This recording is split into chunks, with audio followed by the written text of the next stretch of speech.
بسم اللہ الرحمن الرحیم اللہم صلی علی محمد وعلی آل محمد وبارک وسلم وصلی علیہ۔ صلح حدیبیہ اور ابو جندل رضی اللہ تعالی عنہ اور ابو نصیر رضی اللہ تعالی عنہ کا قصہ۔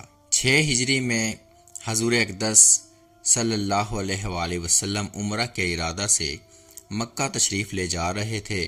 کفار مکہ کو اس کی خبر ہوئی اور وہ اس خبر کو اپنی ذلت سمجھے، اس لیے مزاحمت کی اور حدیبیہ میں آپ صلی اللہ علیہ وآلہ وسلم کو رکنا پڑا۔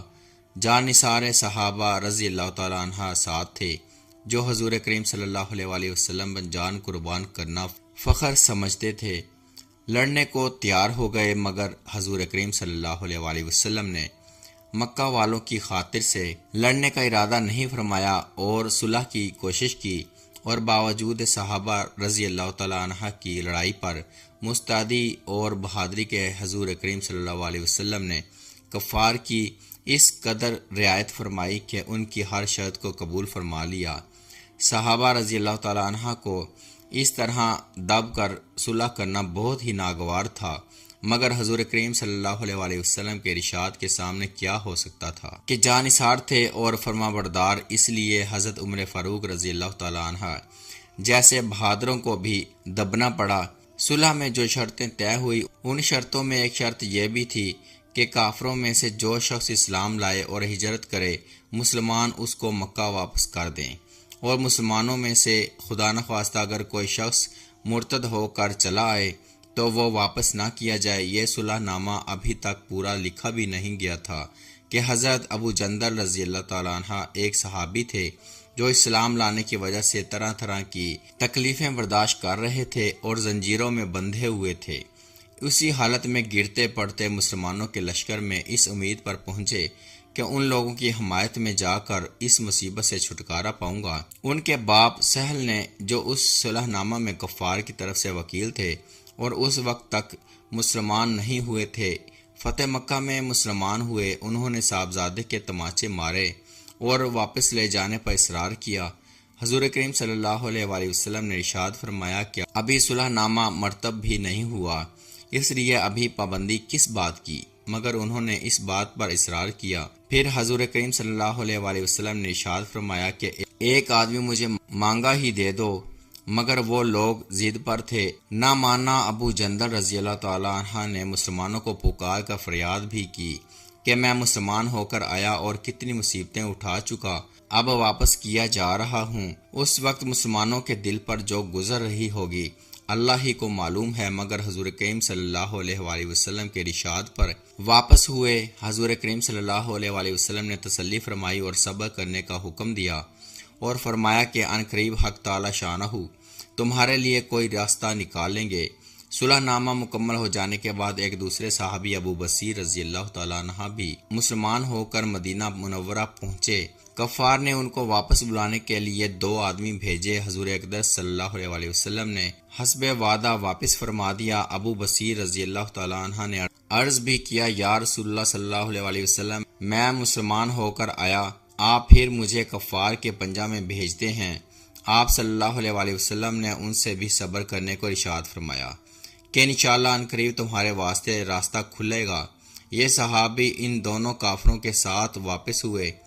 راستے میں ان میں سے ایک سے کہنے لگے کہ یار تیری یہ تلوار تو بڑی نفیس معلوم ہوتی ہے، شیخی باز آدمی ذرا سی بات میں پھول ہی جاتا ہے۔ وہ نیام سے نکال کر کہنے لگا کہ ہاں، میں نے بہت سے لوگوں پر اس کا تجربہ کیا۔ یہ کہہ کر تلوار ان کے حوالے کر دی، انہوں نے اسی پر اس کا تجربہ کیا۔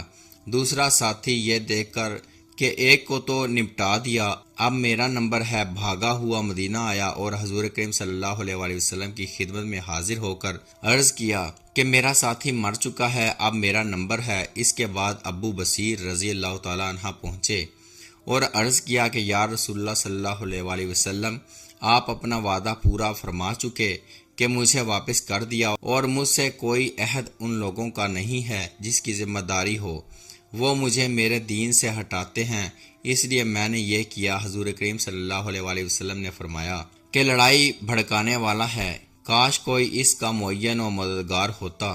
وہ اس کلام سے سمجھ گئے کہ اب بھی اگر کوئی میری طلب میں آئے گا تو واپس کر دیا جاؤں گا، اس لیے وہ وہاں سے چل کر سمندر کے کنارے ایک جگہ آ پڑے۔ مکہ والوں کو اس قصہ کا حال معلوم ہوا تو ابو جندل رضی اللہ تعالی عنہ بھی، جن کا قصہ پہلے گزرا، چھپ کر وہیں پہنچ گئے۔ اسی طرح جو شخص مسلمان ہوتا وہ ان کے ساتھ جا ملتا۔ چند روز میں یہ ایک مختصر سی جماعت ہو گئی جنگل میں، جہاں نہ کھانے کا کوئی انتظام، نہ وہاں باغات اور آبادیاں، اس لیے ان لوگوں پر جو گزری ہوگی وہ تو اللہ ہی کو معلوم ہے، مگر جن ظالموں کے ظلم سے پریشان ہو کر یہ لوگ بھاگتے تھے ان کا ناطقہ بند کر دیا۔ جو قافلہ ادھر کو جاتا اس سے مقابلہ کرتے اور لڑتے، حتیٰ کہ کفار مکہ نے پریشان ہو کر حضور کریم صلی اللہ علیہ وآلہ وسلم کی خدمت میں عاجزی اور منت کر کے اللہ کا اور رشتہ داری کا واسطہ دے کر آدمی بھیجا کہ اس بے سری جماعت کو آپ اپنے پاس بلا لیں کہ یہ معاہدے میں تو داخل ہو جائیں اور ہمارے لیے آنے جانے کا راستہ کھلے۔ لکھا ہے کہ حضور کریم صلی اللہ علیہ وآلہ وسلم کا اجازت نامہ جب ان حضرات کے پاس پہنچا تو ابو بصیر رضی اللہ تعالی عنہ مرض الموت میں گرفتار تھے۔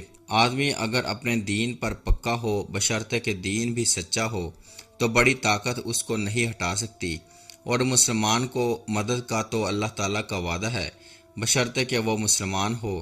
اس واقعہ سے ہمیں یہ سبق ملا کہ استقامت کامیابی کے لیے ضروری ہے۔ اگر استقامت نہ ہو تو انسان بہت جلد حالات کا شکار ہو کر اپنے ایمان سے محروم ہو جاتا ہے۔ چنانچہ ہمیں بھی چاہیے کہ زندگی کے ہر موڑ پر اپنے ایمان پر استقامت سے ڈٹے رہیں۔ اللہ تعالی ہمیں اس واقعہ سے سبق حاصل کر کے عمل کرنے کی توفیق عطا فرمائے۔ آمین یا رب العالمین۔